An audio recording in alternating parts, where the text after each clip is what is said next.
Embark on a journey through time to a land where humanity first took its steps, a place known as the cradle of civilization, Ethiopia. This isn't just any history. It's a story woven with ancient kings, legendary queens, profound faith, and an unyielding spirit of independence. Our story begins millions of years ago, right here in the Afar Triangle. This is where archaeologists unearthed Lucy, or Dinkinesh as she's known in Ethiopia, a hominin who lived over 3 million years ago. Her discovery reshaped our understanding of human evolution, placing Ethiopia at the very beginning of our shared human story.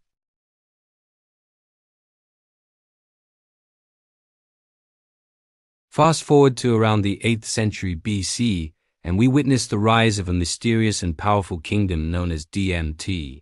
With its capital believed to be near modern-day Yea, DMT was a major trading power connected to southern Arabia. The ruins of the Temple of Yea, a towering structure of incredible stonework, still stand today as a silent testament to their advanced civilization and engineering prowess. As DMT faded, a new power emerged, one that would define Ethiopia for centuries to come, the Kingdom of Aksum. Around the 1st century AD, Aksum rose to become one of the 4 great powers of the ancient world, alongside Rome, Persia, and China. Situated along crucial trade routes linking the Roman Empire with India, Aksum was a bustling hub of commerce. Its port city, Argolis, teemed with merchants trading in ivory, gold, spices, and frankincense. The Aksumites were master builders. Their most iconic legacy is the towering obelisks, or stelae, that pierced the sky in the city of Aksum. The largest of these, the Great Stele, would have stood over 33 meters high, a single piece of granite carved to resemble a multi-story building. It was a feat of engineering that baffles experts even today. These stelae weren't just monuments. They were markers for the tombs of kings and nobles, symbols of power and permanence. But Aksum's most profound legacy is arguably spiritual.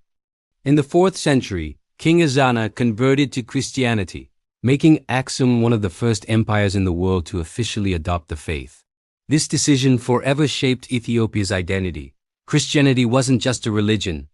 It became intertwined with the very fabric of Ethiopian culture, art, and politics.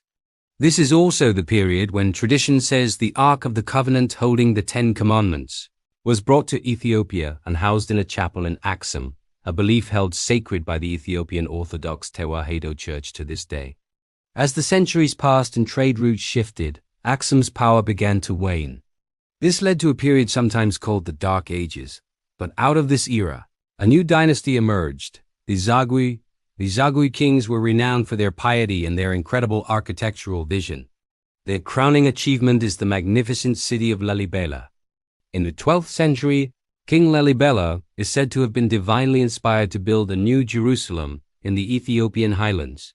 The result is a breathtaking complex of 11 monolithic churches, not built with bricks and mortar, but carved directly out of the solid volcanic rock.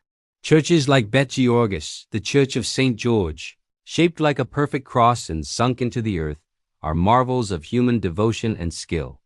They remain active places of worship and a major pilgrimage site, a living wonder of the world. Following the Zagwe dynasty, the Solomonic dynasty came to power in 1270, claiming direct descent from King Solomon and the Queen of Sheba. This lineage, recorded in the epic Kebra Nagast, or Glory of Kings, became the cornerstone of Ethiopian national identity and the legitimacy of its emperors for over 700 years. This dynasty oversaw a flourishing of art, literature, and manuscript illumination. However, this period was not without its trials. The 16th century brought intense conflict with the neighboring Adal Sultanate, which nearly shattered the empire. It was only with the help of the Portuguese that the Ethiopian forces were able to push back the invasion.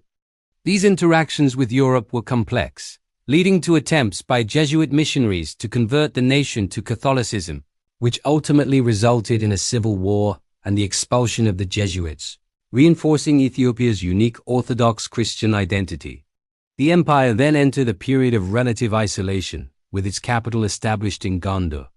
The royal enclosure in Gondar, a collection of magnificent castles and palaces, earned the city the nickname the Camelot of Africa.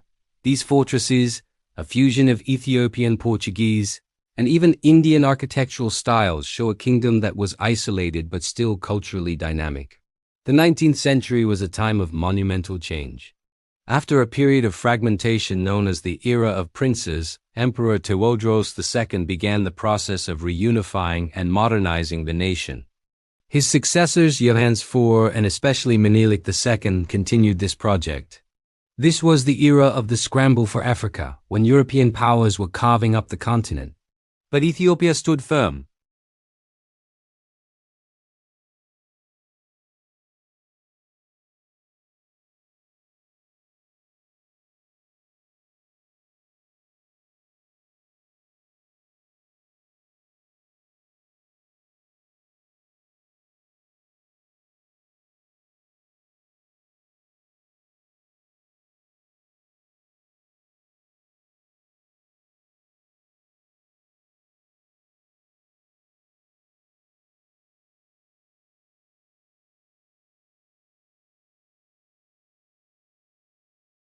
However, his reign was interrupted by a second Italian invasion under Mussolini in 1935.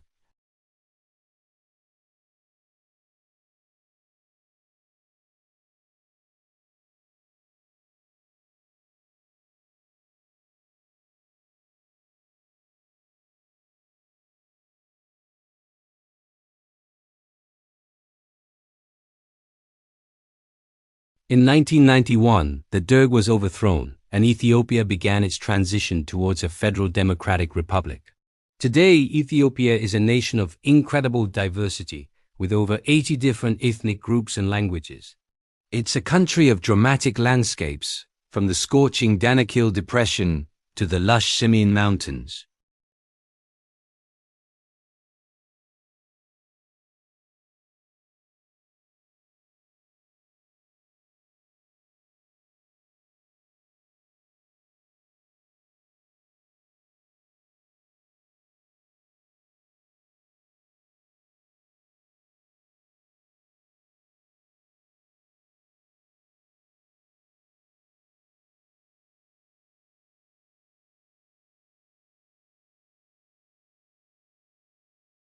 If you found this fascinating, please hit that like button.